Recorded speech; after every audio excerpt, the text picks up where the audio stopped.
Domnilor, cu ajutorul lui Cristi, cu ajutorul băieților din HB Orchestra și cu ajutorul Danielei vom introduce în platou chiar acum cadoul nostru pentru această întâlnire.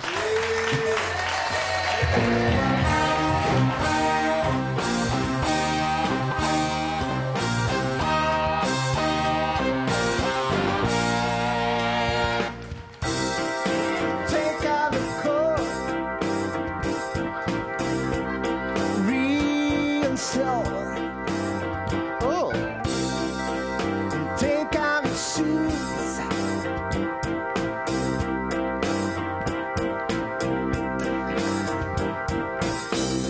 Baby, take off your coat. Take off your bra. Yeah, yeah, yeah. Yeah, yeah, yeah. Leave your head on. You can leave your head on. You can leave your head on.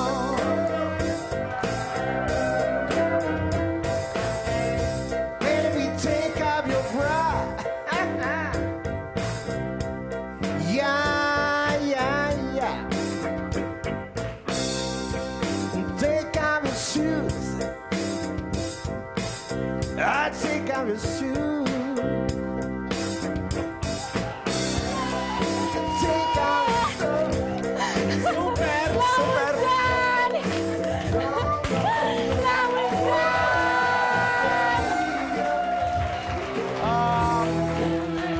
You can leave your head on. You can leave your head on. Da, da. La mulți ani, Horia! Bănuiesc că nu se mai potrivește aia cu altceva, n-am găsit. Deja am văzut Neața cu alți ochi.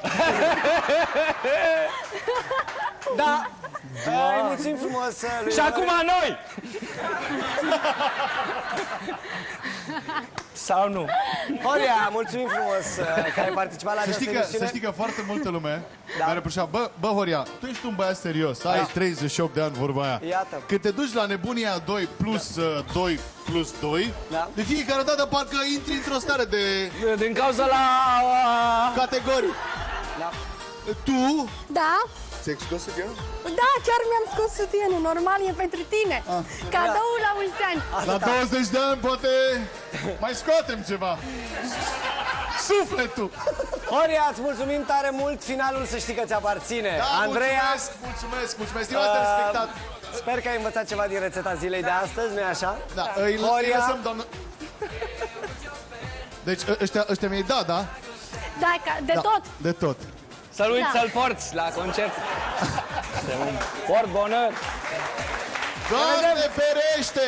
De aceea, doamnelor și domnilor, e important să știți că de dimineață când deschideți televizorul, nu este ceea ce se prezintă. Este dincolo de... Înțelegeți? Mâine la ora 8:00. Ne întâlnim cu Neața, asta știm, da? Ne De întâlnim câțiva cu ani de zile. Neața și cu Horia acasă în pijamale, Bineînțeles. sper.